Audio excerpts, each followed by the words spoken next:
The banquet hall is drenched in opulence.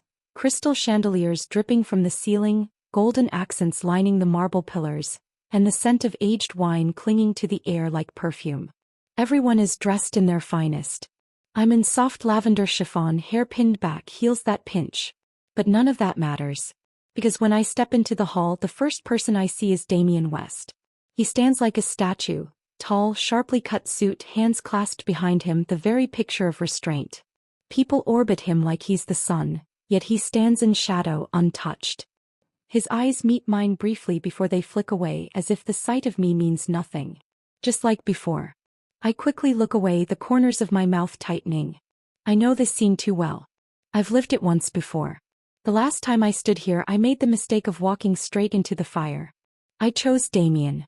And I burned for 5 years. Not again. I turn on my heel and walk to the far side of the room, away from him, away from memory.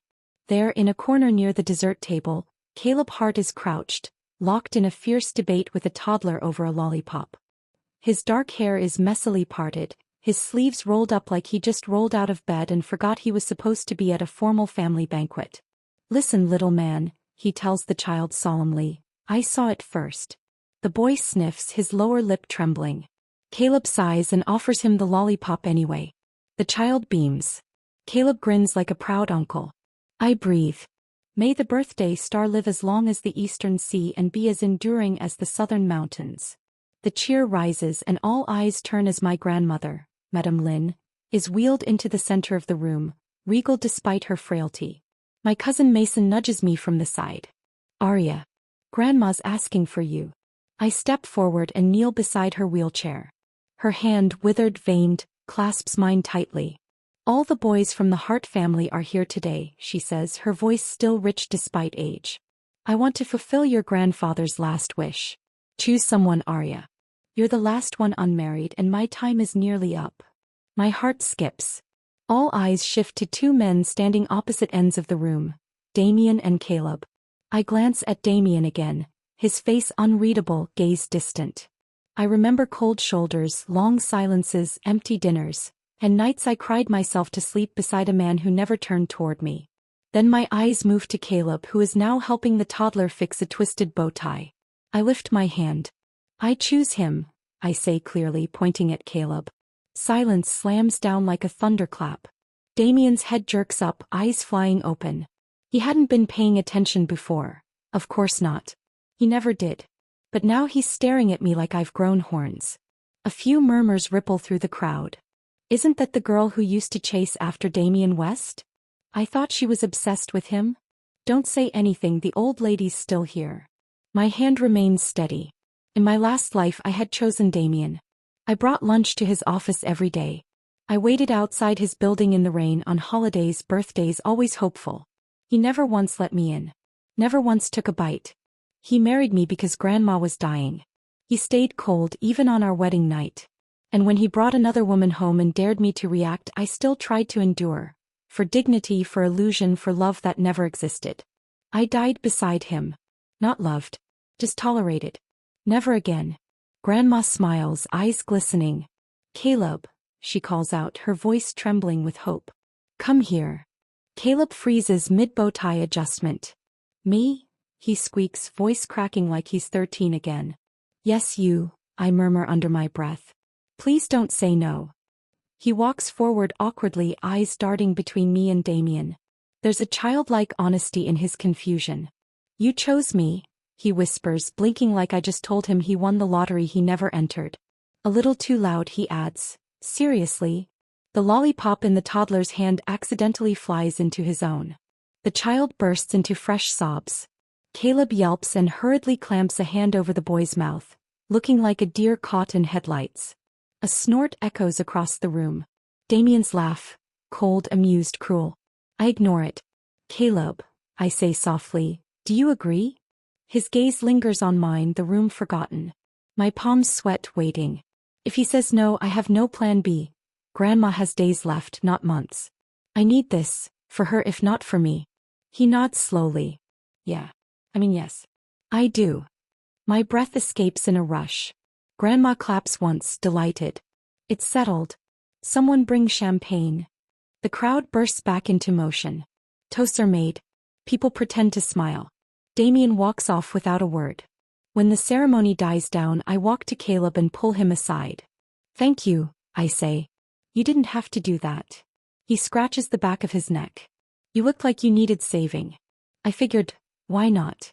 "It won't last," I tell him, needing him to understand.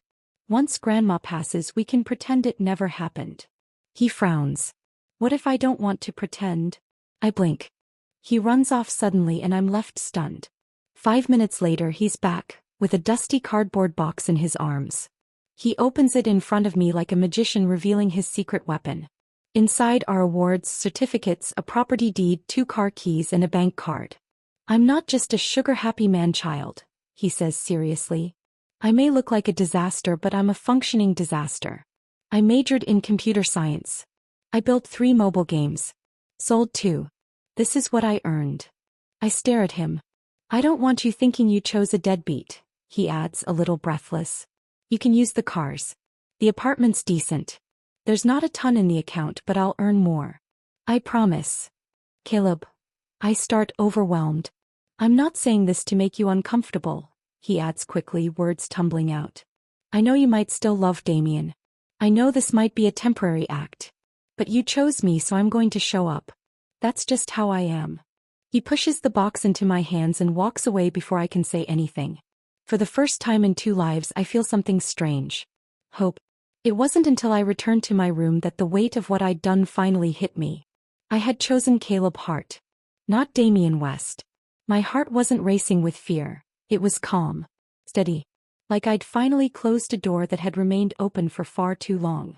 I opened the curtains and let the moonlight spill in. The estate was quiet, the banquet now just muffled laughter and distant glasses clinking. From this far up, the lights looked like fireflies. I touched the edge of the box Caleb had given me earlier, still on my dresser. The property deed peeked out from underneath the certificates. 2 car keys rested beside a modest black card with his name engraved in silver. What kind of man hands over his whole life like this to someone he barely knows? I hadn't given him anything, not even an explanation. Before I could dwell on it, a sharp knock snapped me out of my thoughts. "Arya," came a voice. Familiar. Clipped. Pulled. I didn't need to open the door to know who it was. I opened it anyway. Damien West stood on the other side, still in his tuxedo, but his jacket was gone. His tie was loosened like he had tried, unsuccessfully, to relax. The sleeves of his shirt were rolled up slightly, exposing forearms I used to imagine brushing against me during those sleepless nights. "Playing hard to get," he said, eyes narrowing. "Is it fun?" I blinked, caught off guard. "What?" He took a step in without asking. "You think pointing at Caleb Hart was clever? Some kind of stunt to punish me for ignoring you at the office last week?" I stared at him. "You brought me dinner in the rain last night," he continued, walking slowly toward the desk, fingers brushing over the polished wood. "You left medicine, a note, told Ted to make sure I was eating. And now today, in front of the entire Lynn and Hart families, you pull this? Reverse psychology? Really?" His voice cut like glass, every word meant to sting. "Why would you care?" I said, arms folding. "You don't like me. You made that very clear. Shouldn't you be happy I stopped bothering you?" He hesitated just for a second, but it was there. A twitch in his expression. A crack in the armor. "You think I'm agitated because I like you?" he scoffed. "Don't flatter yourself. I just hate losing to someone like Caleb." There was the disdain. Not because I had left him. Because I'd picked someone below his standard. "That someone," I said slowly, "just gave me his entire savings account without knowing if I'd stay past next week." Damien looked amused. "So you're impressed by a few $100,000 and a dingy apartment?" "No," I replied, stepping closer. "I'm impressed by the fact that he didn't hesitate. That he treated me like a person, not an inconvenience." A flicker of something passed across his face. "You always wanted me," he muttered. "For years. And now you've just switched." I looked at him for a long moment. I thought about the woman I had been in my last life. The way I clung to him. The desperate dinners. The pathetic notes. The way I whispered, "I love you," into the silence of our shared bedroom, never hearing it back. "I don't want you anymore," I said quietly. And for the first time, Damien didn't have a reply. He stood still. Then, as if catching himself, scoffed and turned away. Your choice, he said. Live with someone like Caleb Hart. Don't come crawling back when reality hits. He walked out. I closed the door behind him and leaned against it, heart pounding, not with fear or guilt but with clarity. I had changed the trajectory. This was the break in the cycle. The next morning, Caleb was already downstairs, sitting cross-legged on the sunroom couch with a mismatched sock on one foot and a laptop on his knees. The box from yesterday was beside him, now organized into neat rows. He looked up when he saw me. Morning, he said, standing a little too fast and knocking over the orange juice. Still willing to go through with it? I asked lightly. He tilted his head. Are you? I smiled. We sat down together. He opened his laptop and turned the screen toward me. I didn't want to say it yesterday, but you looked like you were being hunted. I figured, if I could give you a moment to breathe, I'd do it. I glanced at the glowing screen. Game code. He really was working. You didn't have to bring the entire contents of your life to prove anything. I did actually, he replied seriously. People always think I'm a joke. Because I joke. Because I don't take myself too seriously. But when I care, I show it. My fingers traced the side of the laptop. Why did you care? He rubbed the back of his neck. Because you looked like you'd been trying to keep the entire world from crushing you. I laughed softly. That's fair. And because, he added, eyes sincere now, when someone chooses you in front of a room full of people, you step up. Even if you don't know what the hell you're doing. I looked at him then, really looked. Messy hair, rumpled shirt, gentle smile. He wasn't trying to be cool or detached. He wasn't hiding behind power or pride. He was just Caleb. And in that moment I realized something dangerous. I wanted to protect him too. That evening I visited Grandma again. She was weaker, her voice softer. But when she saw me, her eyes lit up. You look different, she whispered. How so? Like you're not carrying someone else's shadow anymore. I blinked hard to stop the tears.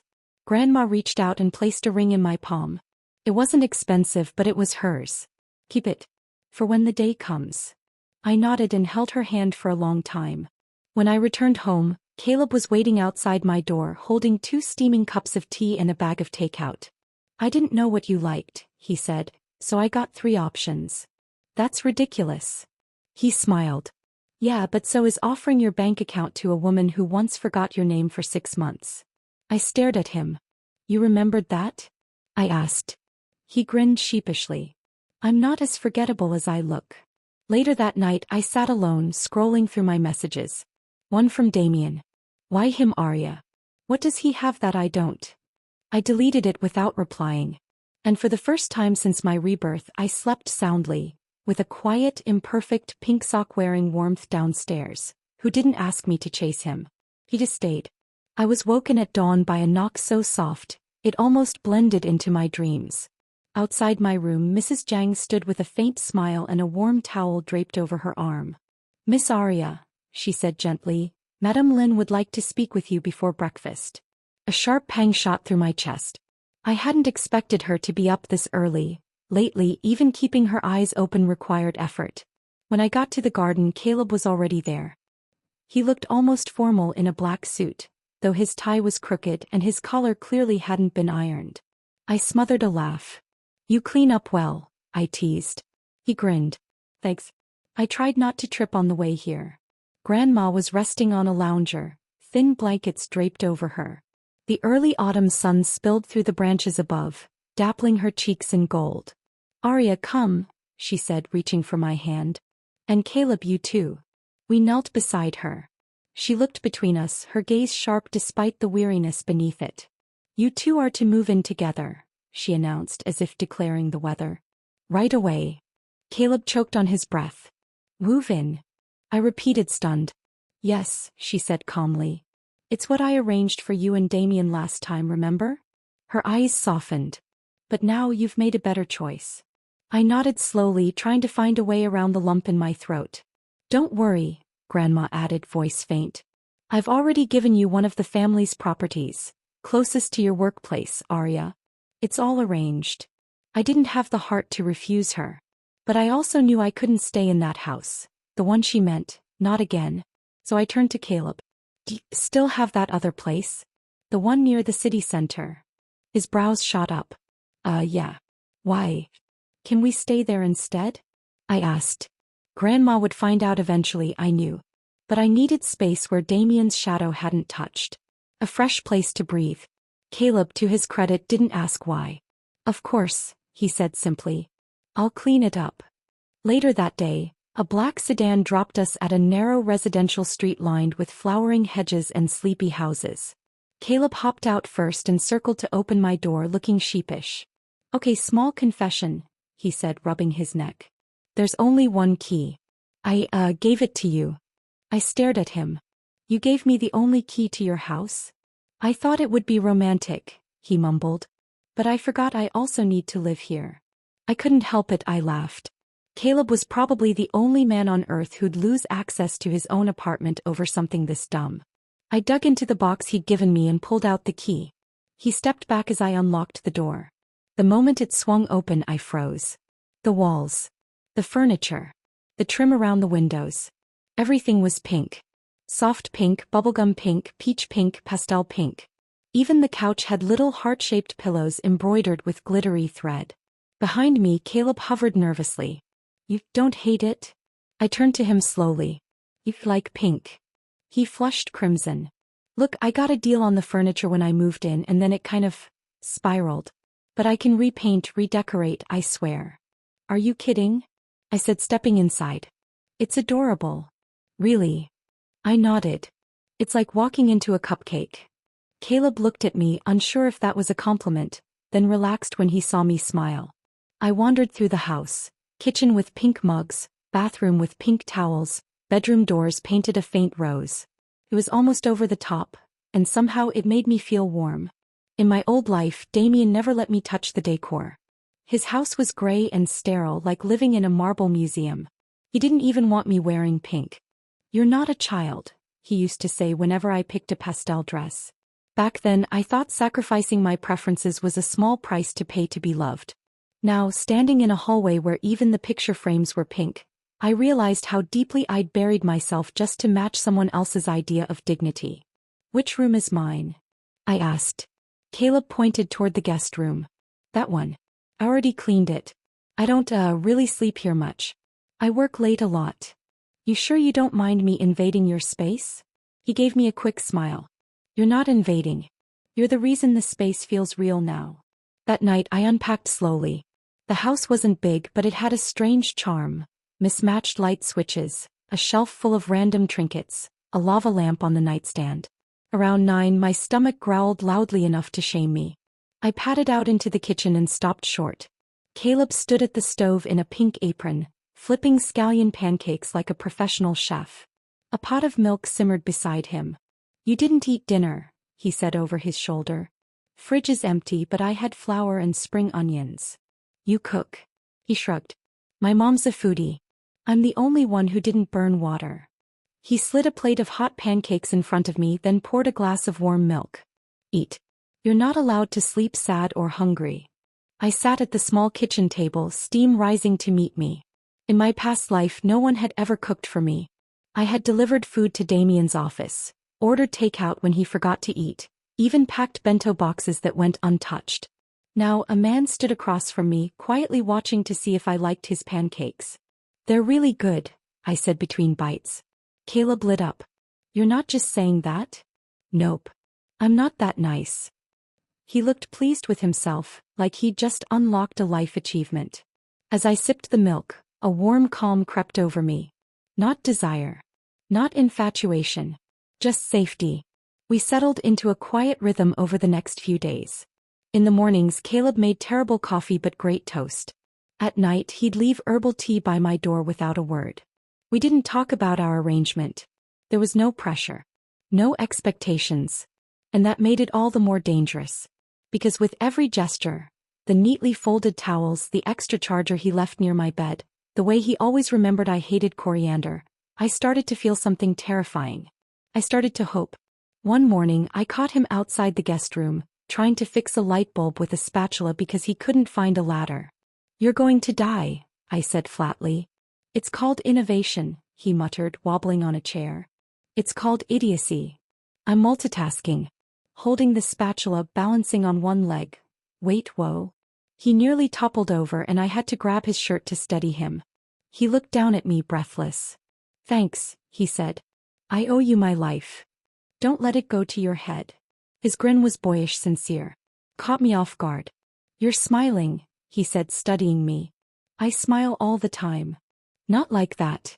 I stepped back. Don't read too much into it. I won't, he said softly. But I'll remember it. That night as I curled up under soft pink blankets, I stared at the ceiling.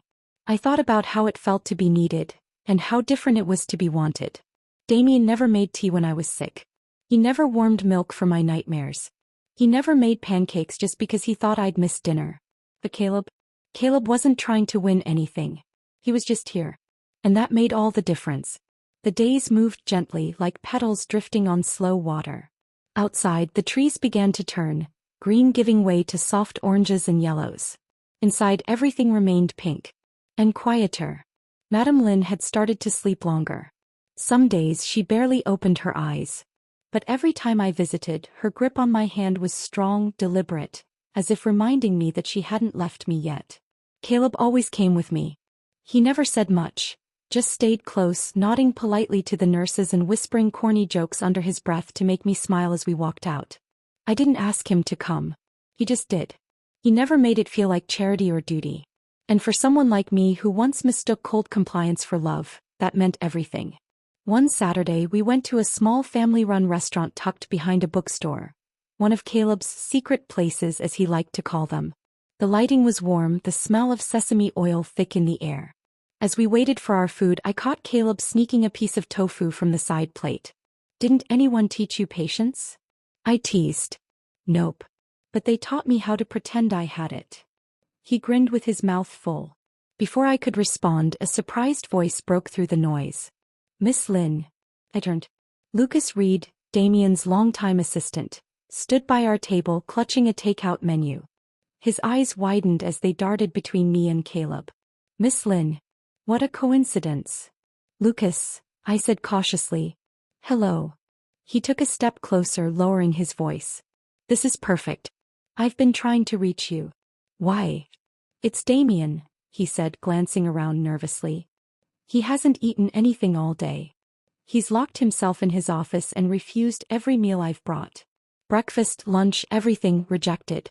You know how he gets when he's angry. But this time. I raised an eyebrow. Lucas. He paused. I just thought. His words trailed off before he forced them out again. You always knew what to send him. You were the only one he ever listened to when it came to food. Caleb looked up slowly, placing his chopsticks down. His expression didn't change, but the playful shine in his eyes had dulled. I'm not doing that anymore, I said quietly. Lucas blinked. I'm not sending food. I'm not checking on him. He'll eat when he wants to eat. He always did. But Miss Lin, Lucas, I said sharper this time, he's not my responsibility. Not anymore. Silence fell between us. Then after a long beat, Lucas gave me a reluctant nod and backed away. I understand. I turned back to my plate, but the food had lost its warmth. So had the air between Caleb and me. He poked at his noodles for a moment before asking, Was that your ex? I nodded. And his assistant just happened to find us? This place is near Damien's company. Lucas probably comes here a lot. Caleb said nothing for a long moment. Then he reached forward, gently refilled my teacup and smiled. I didn't mean to make it awkward. You didn't, I said, and for once I meant it. Later that night, I lay in bed, staring at the ceiling, the shadows cast by the curtains shifting with the passing headlights from the street below. My phone buzzed on the nightstand. Damien, you went out to lunch with Caleb? I stared at the screen. My chest felt oddly empty. Damien, you deliberately took him there. So Lucas would see. Trying to get a reaction out of me. A ghost of the old me might have responded.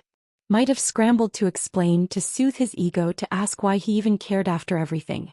But I wasn't that woman anymore. Without hesitation I blocked his number. Then I deleted it. And then I turned off the phone and fell asleep without waiting for a reply. Over the next few days, Caleb didn't ask about it. He gave me space. He brought me herbal tea every evening and left a different snack beside it. almond cookies, red bean buns, once even a slice of homemade cheesecake he claimed was a caloric apology for buying the wrong toothpaste. He never pried. But I could tell he knew I was slipping into my own mind more than usual. The final straw came the following Thursday. I was organizing some paperwork at the research center when Mrs. Jang called me, her voice low and trembling. "Miss Lin," she whispered, "your grandmother, she's asking for you and Mr. Hart." I stood so quickly I knocked my chair over. "I'll be there in 15, I said. Caleb and I didn't speak in the car. He held my hand the whole way.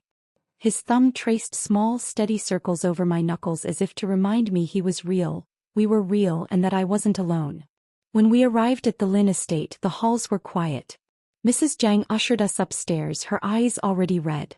In the sun-drenched bedroom that had once been full of life and laughter, Madame Lin lay against the pillows, a fine shawl draped over her thin shoulders.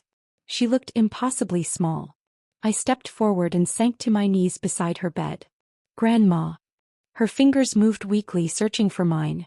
I caught them and brought them to my lips. She turned her head with great effort, her gaze falling on Caleb behind me. A smile touched her mouth. "Good boy," she rasped. "Come closer." Caleb moved to the other side and knelt, his eyes glistening. Without hesitation she placed my hand in his and curled her own wrinkled fingers around ours. "Take care of each other," she murmured. The air caught in my lungs. I nodded silently. Caleb squeezed my hand steady and firm. And yet I knew. I couldn't keep him tied to me because of a dying wish. When she closed her eyes for the last time, she was smiling. The funeral was quiet, simple, exactly how she had wanted it. White lilies lined the pews. Her favorite melody, a soft waltz she used to hum while brushing my hair, played low over the speakers. Damien didn't come. His parents said he was abroad. That they didn't want to interrupt his trip for a non-urgent family matter. In my past life he had stayed for the funeral only because I begged. This time I hadn't asked anything. After the guests left, I sat at the front of the empty hall. Caleb stayed beside me.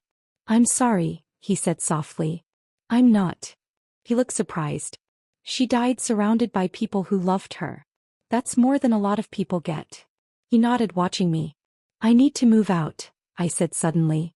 His expression didn't change, but his hand, the one holding mine, loosened slightly. "I can't tie you down, Caleb," I continued. "You were never supposed to be part of this. Are you saying you regret choosing me?" "No," I looked him in the eye.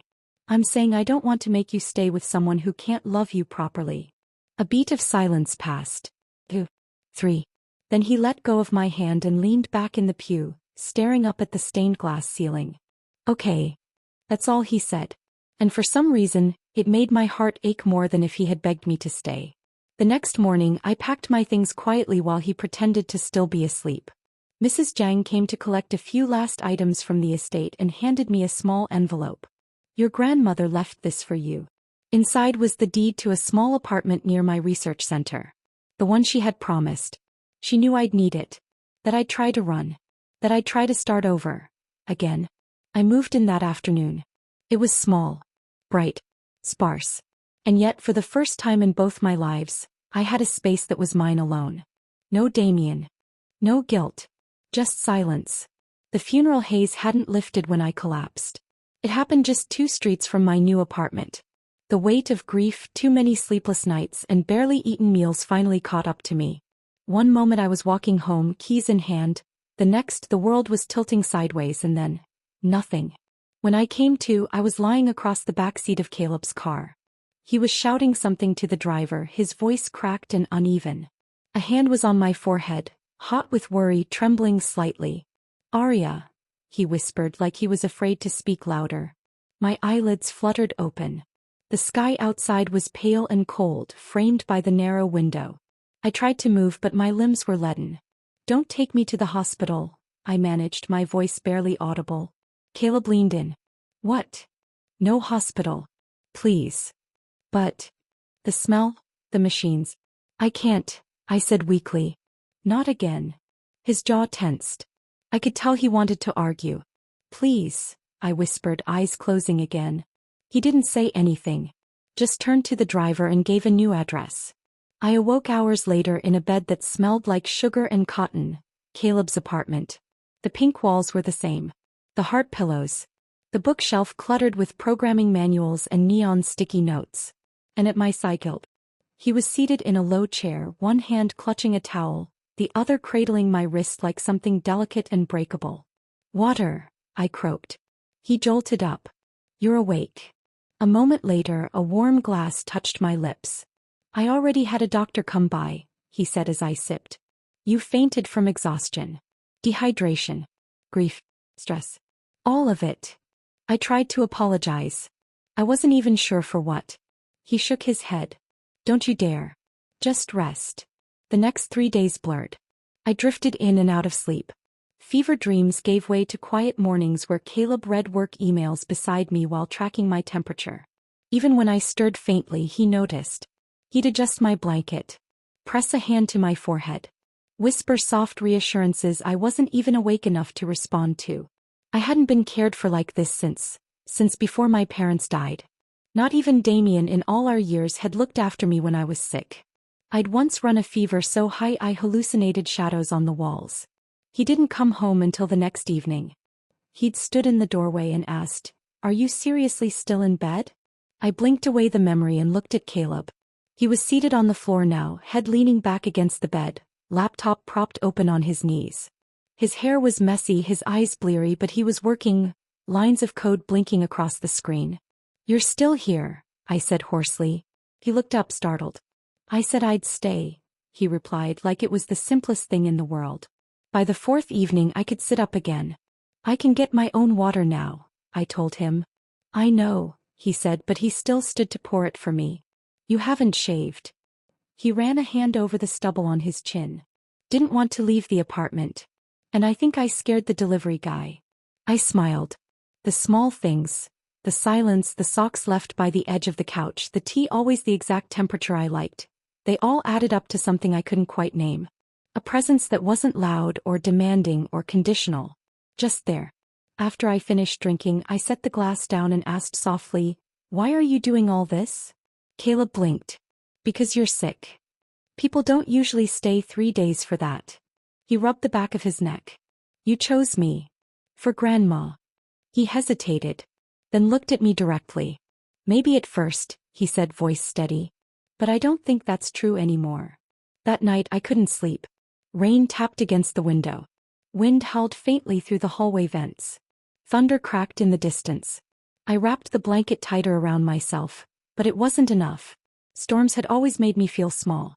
The night my parents died in that car accident, the skies had roared with lightning. Since then, every storm brought back the same bone-deep panic. During my marriage, I spent countless nights trembling alone, too ashamed to ask Damien for comfort. Once I had curled up in the bathroom just to feel like I was in control of something, even if it was the cold tiles beneath me. Another crack of thunder. I winced. The door creaked open gently. Caleb stepped inside, holding a glass of warm milk in one hand and something large tucked under his arm. "I remembered," he said softly. "You said you don't like storms." I blinked. "I never said that." "You didn't have to." He crossed the room, placed the milk on the nightstand and set down what I now saw was a dusty old record player. He plugged it in and placed a vinyl on the turntable, one with a soft instrumental track lilting and sweet. The music filled the space slowly, like light flooding into a dark room. "I heard somewhere that music can ease storm anxiety," he said, scratching his head. "Also, I just thought you'd like it."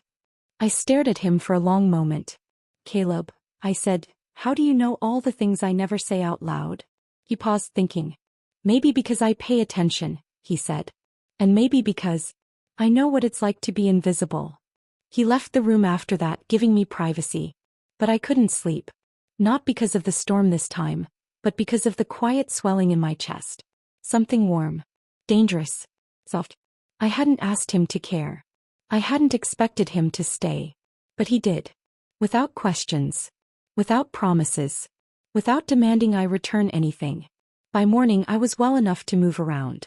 I crept out of bed to find Caleb already awake, sitting cross-legged on the floor, scribbling game design notes in a notebook that looked like it had been chewed by a raccoon.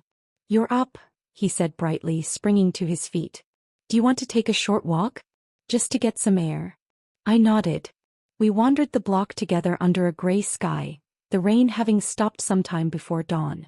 I wasn't sure where this was all going. I didn't know what we were. But for once I wasn't afraid of the uncertainty. Because maybe, just maybe, being cared for, even without labels or guarantees, was enough to begin healing. The first sign was the coffee mug. Caleb always poured too much sugar into mine and I always teased him for it. But one morning I found it sitting on the counter, untouched. His mug. Mine wasn't there. Instead there was a clean one in the cabinet, pristine, sterile. He was giving me space. Because I had started pulling away. And he noticed. I wasn't sure when it started. Maybe after the storm. After the music. After he whispered words that made me feel warm and afraid at the same time. Because warmth is dangerous when you've been cold for too long. You start to think you need it to live. And then you'll do anything to keep it. Even lie, even beg, even lose yourself all over again. So I did what I had always done. I began to retreat. I went back to work, returning home later each day. I skipped our silent dinners and left notes instead. Working late, 8 already, don't wait up. And Caleb didn't say a word. He didn't question me. Didn't press. But his eyes, those bright, thoughtful eyes, dimmed just a little every time I walked past him without looking up. He brought me tea once, a few nights in. I was sitting by the window, pretending to be absorbed in a book I wasn't reading. He set the cup down beside me. No sugar, he said, voice quiet. Figured you might want something plain tonight. I nodded without meeting his eyes. He didn't try again. One night, alone in my apartment, I opened a dusty photo album from years ago. A child's party. A banquet. Somewhere between the loud laughter and formal gowns, a tiny version of me stood in the background. Awkward, silent, stained dress and all. I remembered that night. I'd been mocked by a group of kids for being the quiet girl with dead parents. Someone had spilled wine on me on purpose. Everyone had laughed. And just when I was about to burst into tears, Damien had walked in. He hadn't said much, just grabbed a napkin, tossed it to the boy and told him to clean it up. Apologize, he'd said. And the boy had listened. Damien had been the first person to defend me when no one else did. I was 9. He was 13. And from that moment I followed him around like a shadow, believing that single act of protection meant something greater. I mistook decency for affection. And I built a lifetime of heartbreak on top of it. The next morning I stood in the kitchen watching Caleb fry eggs, humming softly under his breath. He didn't notice me at first. Or maybe he did and just didn't know how to greet me anymore. His back was to me. His posture, usually relaxed, was stiff, measured. I realized I missed his rambling morning stories, the way he always found a way to ruin pancakes but still insisted they were rustic. I missed the version of myself that laughed with him. But the fear had already sunk in too deep. Caleb, I said, my voice more brittle than I intended, I think I should move back to my apartment. The spatula in his hand froze mid-turn. He didn't look back. Didn't speak. I appreciate everything. Truly. You've done so much. But I think I need time. Alone. A long silence passed. Then, okay. Just that. No questions. No protests. Just quiet heartbreak wrapped in a single syllable. I wanted him to argue. To ask why. To make me explain what even I didn't understand. But Caleb, in his infuriating kindness, respected me instead. He turned the stove off, moved the pan aside and said, "When would you like to go?" The pink house felt colder when I packed. I left behind the tea he bought, the lollipop jar he filled for fun, the heart pillow he once tossed at my head during an impromptu pillow fight. I left behind comfort because I didn't know how to stay without expectations. He didn't help me carry my bag. But he did hold the door open when I stepped outside. And when I turned back, unsure what to say, he gave me a small, tired smile. "I'll still make pancakes on Sundays," he said. "Just in case you ever feel like coming back." I didn't respond. I just walked away. That night, alone in my apartment again, I stood by the window, watching the city blur through fogged glass. I remembered the last days of my marriage to Damien. How silence had filled every corner of the house. Not peaceful silence, the kind that suffocated you. And I realized I was doing it again. I was letting silence speak for me when I didn't have the courage to say I'm scared. Because what if Caleb left? What if he stayed? What if he was too good to be real, and one day he changed like Damien did?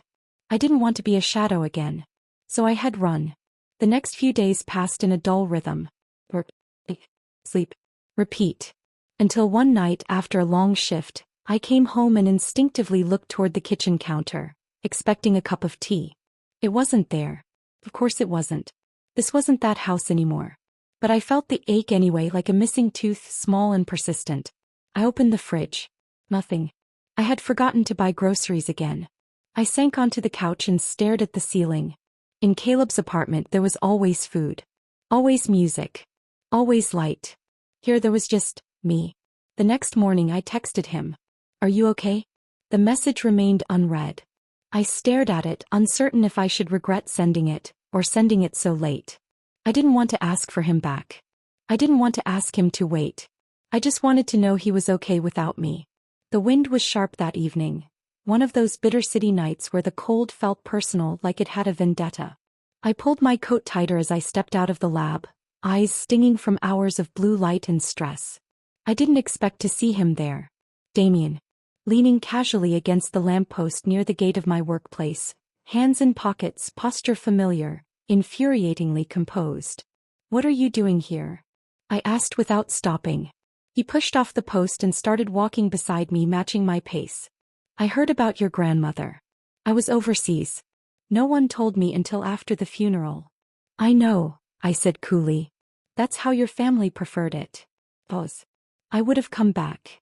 "You didn't," I said simply. "And it's fine. You weren't needed." He looked at me then, his mouth tightening. "You've changed." "I had to," I said. "Some of us don't have the luxury of staying the same." We walked in silence for a few more steps before he said, "Do you still live with Caleb?" I stopped. "Why does that matter?" He didn't answer immediately. "You chose him to fulfill a dying wish. But now she's gone. You're free." I turned to face him fully. "Is that what you think? That I was just waiting for the chance to come running back to you?"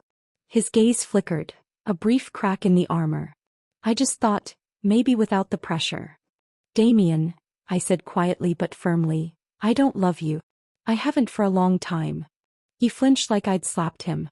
And before he could gather himself for a rebuttal, I stepped back. I didn't choose Caleb out of obligation. I stayed because when I was falling apart he sat by my bed for 3 days and didn't move. Because when I was afraid of thunderstorms he played old music and stayed outside the door all night. Because he didn't ask for anything back. I shook my head. "And you were never mine. You just happened to stand beside me once when I was a kid and I mistook it for fate." "Arya." "No," I lifted a hand. "This is the last time we'll have this conversation." Then I walked away. I turned the corner and stopped. Caleb was there. He was standing beside a bike rack across the street, his face pale under the yellow streetlight, a paper bag in hand. He'd seen everything. He didn't speak. Just gave me a short nod and started to walk away. "Caleb," I called, crossing the street. He kept going. "If you take one more step," I said, half joking, half despairing, "I'll make sure I run every time I see you for the rest of my life." He froze. Then slowly he turned around. "What do you want me to say?" he asked, eyes guarded. "That it's okay? That I understand?" "I don't need understanding," I said. "I just need you to listen." I stepped closer. "I don't love Damien." He didn't move. "I don't want him. I don't want that life. I want..." My throat tightened. "I want warmth. I want someone who sees me. Who stays. I want you." His jaw clenched. "Then why did you leave?" "Because I was scared," I said honestly. "Because love, real love, terrifies me." He didn't respond. So I took a breath and added, "The water's out at my apartment. Can I stay at your place tonight?" A flicker of a smile tugged at his lips. "That's the worst excuse I've ever heard." "I'm trying here." He sighed and stepped closer. "You sure?" he asked. "Because I don't know if I can do this halfway anymore." "I'm not asking for halfway," I said. "I'm asking for a chance." That night as I walked through his door again, this time by choice, I noticed the slippers at the entrance, the tea waiting on the table, the heart pillow on the couch. All the things I had walked away from, and now missed more than I could say. Caleb set the paper bag on the kitchen counter. "I brought soup," he said a little awkwardly. "Still too much ginger?" I teased. "Absolutely." I laughed and he did too. It was soft. Unspoken. But it was the start of something I hadn't let myself believe in before. This time I wasn't there because of grief. Or duty. Or guilt. I was there because I wanted to be. Because when I looked at Caleb I didn't feel haunted. I felt home. 2 years later I stood under a canopy of soft lights and warm sky, wearing a simple ivory dress with lace sleeves and bare feet. Caleb stood beside me, grinning like a fool, his hair slightly wind-tousled, his tie crooked, of course. There was no extravagant ceremony, no crowd of hundreds. Just us, a garden full of mismatched chairs, and people who loved us enough to show up without judgment or fanfare. He reached for my hand, steady and sure. I laced my fingers through his. He was still the same man who'd once panicked over a lollipop and spilled soup on my favorite shirt. But he was also the man who had quietly stitched the pieces of me back together. Not because he was trying to fix me, but because he never asked why I was broken in the first place. When the officiant finally said, "You may kiss the bride," Caleb leaned in and whispered, "So, do I get to kiss you every day now?" "You already do." He laughed. Then kissed me anyway. Halfway through the evening, just as I was slipping my heels back on, Caleb's expression shifted. I followed his gaze. Damien's parents. They stood at the edge of the reception, awkward and stiff. His mother whispered something to his father, and in the next moment, they turned and left hurriedly. Caleb raised an eyebrow. Before either of us could ask, Lucas, Damien's former assistant, approached looking pale. "May I have a word?" I nodded. We stepped to the side and he lowered his voice. "It's Damien," he said. My stomach clenched. "He tried to take his life this morning." The air shifted. He was rescued. Stable now. But his parents received the call during the ceremony. They didn't want to cause a scene.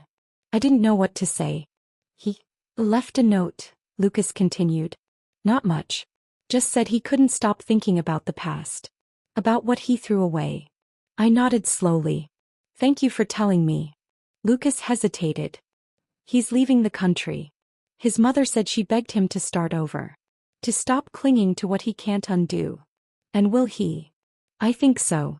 We stood in silence for a moment longer before I quietly returned to the reception. I didn't tell Caleb. I didn't need to. He caught my eye as I approached and simply opened his arms. I walked into them, the softest place I had ever known. 5 years later. It was a normal Thursday. The sun spilled through the window of our shared kitchen. Caleb was trying to fix the coffee machine he had already broken twice. I was reading a recipe I knew we'd both mess up together anyway. My phone buzzed on the counter. A single message from an unknown number. "I'm sorry. No name. No punctuation. Just the echo of something old."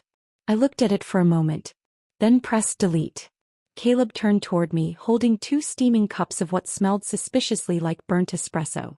"I think I made it worse." "You think?" He smiled sheepishly. "You still stuck with me." "I did," I said, taking the mug. And I meant it. Because I had spent a lifetime confusing love with sacrifice. With chasing. Pleading. Suffering. But Caleb had taught me something else. Love didn't have to be earned. It didn't arrive with noise or grand declarations. It showed up with warm milk during storms. With too much ginger in soup. With a record player on a bad night and a steady hand through grief. I turned to him, resting my head on his shoulder. He didn't ask what I'd deleted. He didn't need to. He had always seen me even when I couldn't see myself. That night as I lay beside him, his arm around my waist and our legs tangled under too many blankets, I whispered the words I'd once thought I'd never say again. "I'm happy." He tightened his hold, half asleep. "Good," he murmured. "I plan to keep it that way." The end.